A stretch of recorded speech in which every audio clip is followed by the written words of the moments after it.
Il y a des moments où tu t'épuises à essayer, à vouloir plaire, à chercher des réponses, à contrôler ce qui t'échappe. Et plus tu insistes, plus les choses se ferment. Tu as cette sensation que plus tu t'impliques, plus la vie résiste. Comme si tout fonctionnait à l'envers. Carl Jung disait que ce n'est pas en forçant que l'on trouve la paix, mais en laissant tomber ce qui ne nous appartient pas.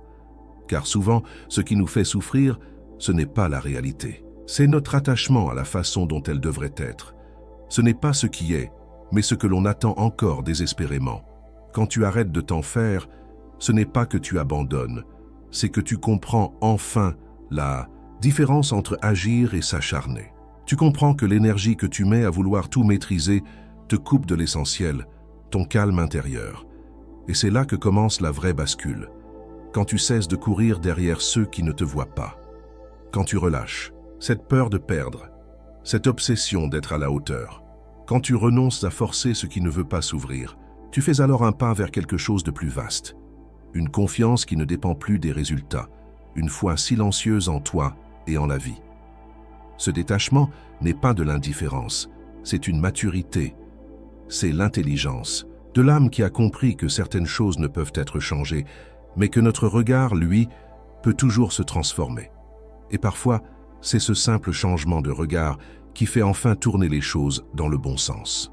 Derrière le besoin de tout contrôler, il y a souvent une peur profonde.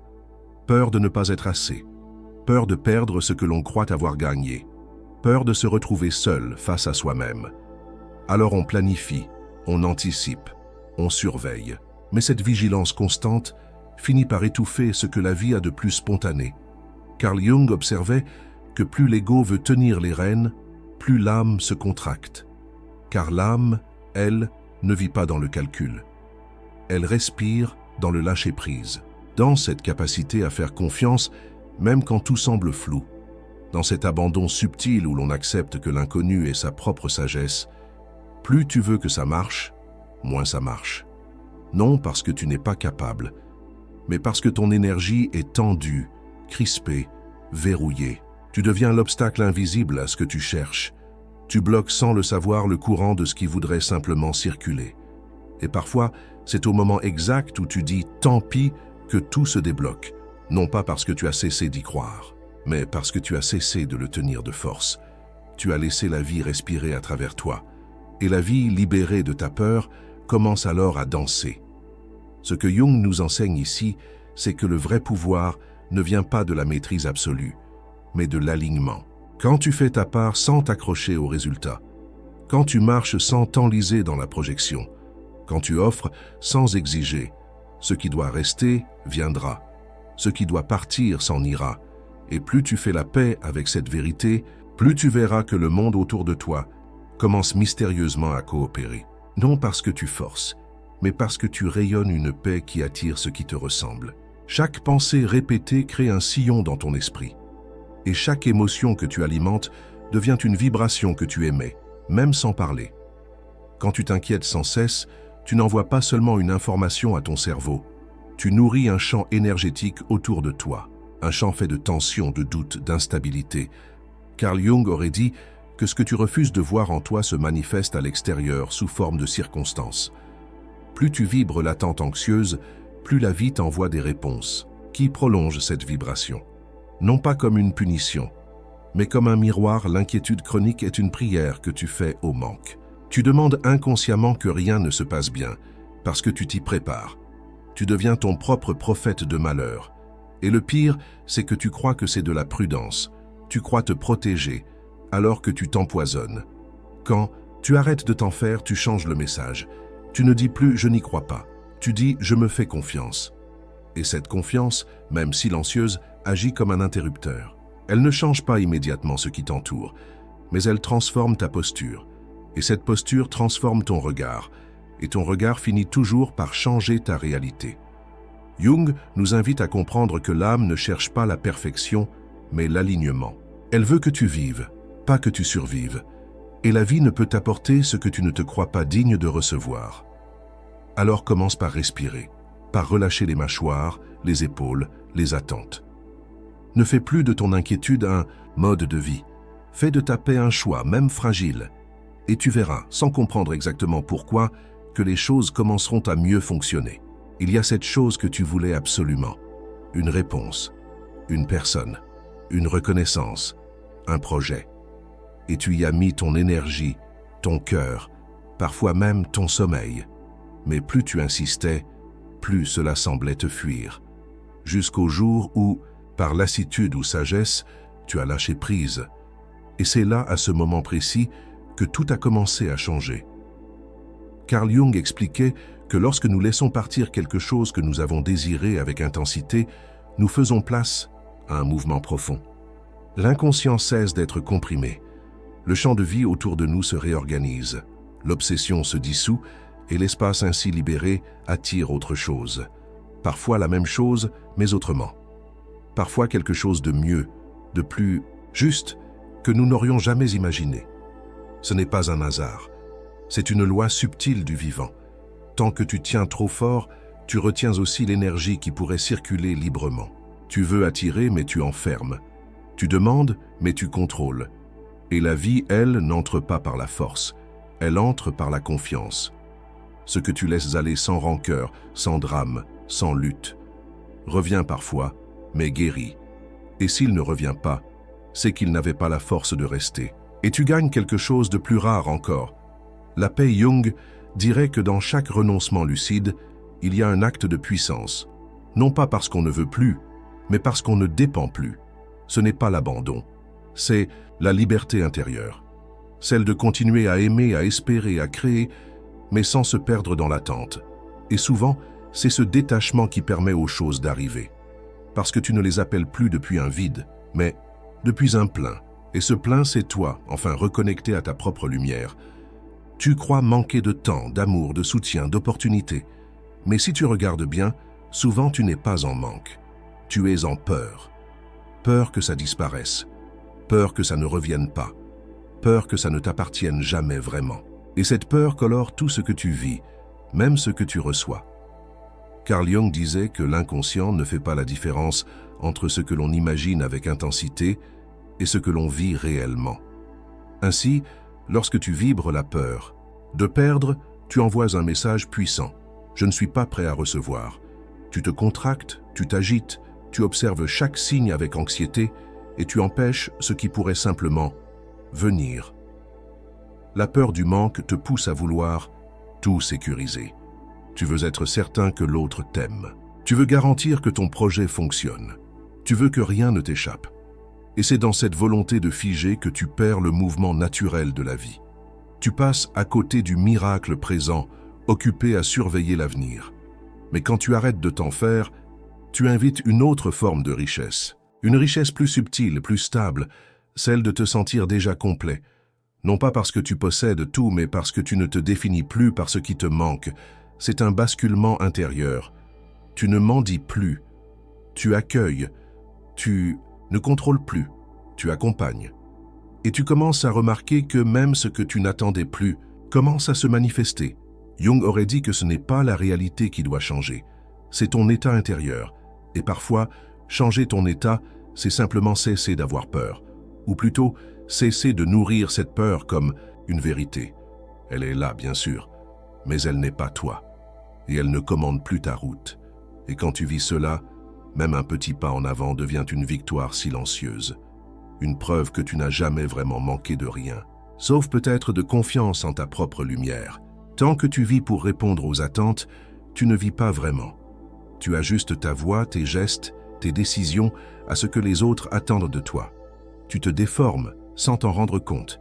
Et un jour, tu te regardes et tu ne te reconnais plus. Carl Jung voyait dans cette dynamique une perte du soi profond. Il disait que l'individuation, ce processus par lequel on devient pleinement soi, passe par une rupture avec le besoin de plaire à tout prix. Non pas pour devenir dur ou distant, mais pour devenir vrai. Car plus tu essaies de te conformer, plus tu t'éloignes de ton centre. Tu entres dans une fatigue invisible, une lassitude de l'âme. Ce n'est pas que les autres t'oppressent, c'est que tu as cessé de t'écouter. Tu veux être aimé, compris, reconnu, et tu oublies que la première personne à t'accorder cela, c'est toi. Arrêter de t'en faire, ce n'est pas devenir insensible, c'est cesser de croire que ton bonheur dépend de la validation extérieure. c'est faire la paix avec le fait que tu ne seras jamais assez pour certains et que ce n'est pas grave, parce que tu ne vis pas pour combler leur manque. Tu vis pour honorer ton chemin. Et quand tu assumes cela, quelque chose de rare se passe. Tu attires des relations plus vraies, des situations plus justes, des réponses plus alignées. Parce que tu émets enfin une fréquence qui ne demande que rien mais qui rayonne tout. Ce qui est en paix attire ce qui est en paix. Ce qui est entier appelle ce qui respecte l'intégrité. Ce qui ne se cache plus devient un phare. Et les phares n'ont pas besoin de courir après les bateaux. Ils éclairent. Et ceux qui naviguent dans le noir les trouvent naturellement. C'est ce que tu deviens quand tu cesses de t'en faire, un être libre, qui ne supplie plus d'être accepté, mais qui inspire simplement par la tranquillité d'être soi. Tu as sans doute déjà remarqué ce paradoxe étrange. Plus tu veux quelque chose avec intensité, plus cela semble te fuir. Plus tu t'attaches à un résultat, à une personne, à une réponse, plus l'univers semble se refermer autour de toi. Et tu te demandes, pourquoi est-ce que rien ne marche alors que j'y mets tout mon cœur? Carl Jung aurait répondu que ce n'est pas ton cœur le problème, c'est ta crispation intérieure, ce besoin brûlant, presque douloureux de posséder ce que tu désires. Car à travers ce besoin, ce n'est pas l'amour qui s'exprime, c'est la peur. Et la peur, même déguisée en passion, reste une énergie de contraction. Ce que tu veux trop fort, tu l'enfermes, tu l'enlaces si fort qu'il n'a plus la place de respirer. Tu crois attirer, mais tu repousses. Tu crois retenir, mais tu fatigues.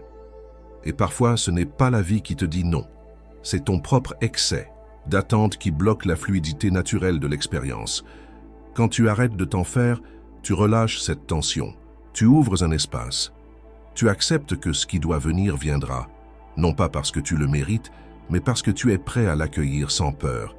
Et dans cet espace, l'inattendu entre. Le miracle se glisse. Ce que tu poursuivais s'arrête, enfin, et se retourne vers toi. Le détachement ne tue pas le désir. Il le purifie.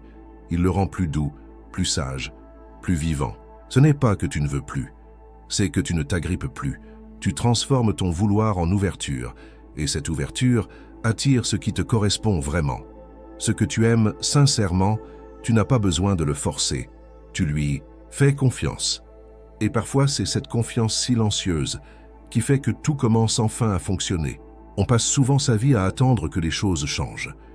On espère un signe, un tournant, une transformation extérieure qui viendrait tout remettre à sa place. Mais ce que Carl Jung nous a appris, c'est que le véritable changement commence à l'intérieur. Ce n'est pas le monde qui se transforme, c'est la manière dont tu l'habites.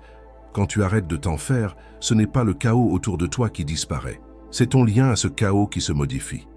Tu n'es plus aspiré par chaque peur, chaque incertitude, chaque silence. Tu observes, tu accueilles. Tu ne perds plus ton centre à chaque courant d'air. Et c'est cette stabilité intérieure qui, peu à peu, attire une autre réalité. Les mêmes événements peuvent survenir, mais tu n'es plus le même. Tu ne réagis plus de la même manière. Tu réponds au lieu de réagir. Tu choisis au lieu de subir.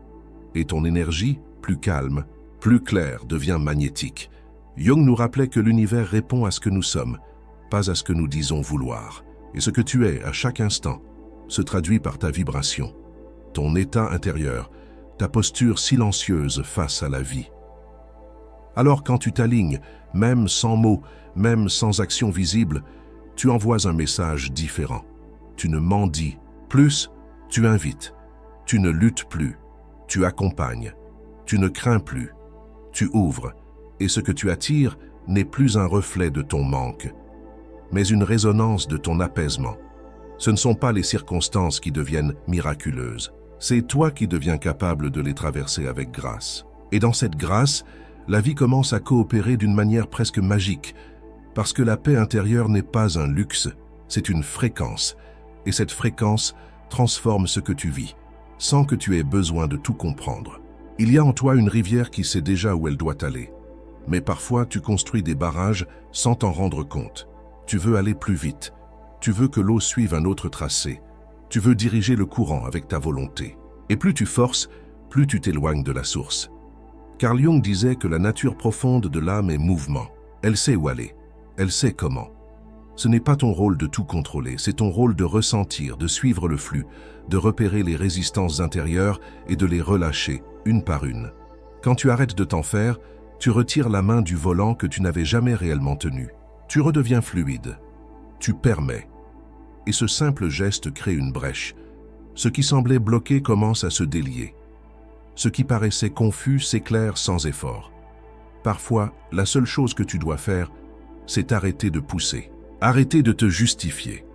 Arrêter de faire semblant d'avoir compris. Et simplement te rendre disponible. Car la vie n'a pas besoin que tu sois parfait. Elle a besoin que tu sois vrai. L'eau n'a pas peur du détour. Elle ne se précipite pas.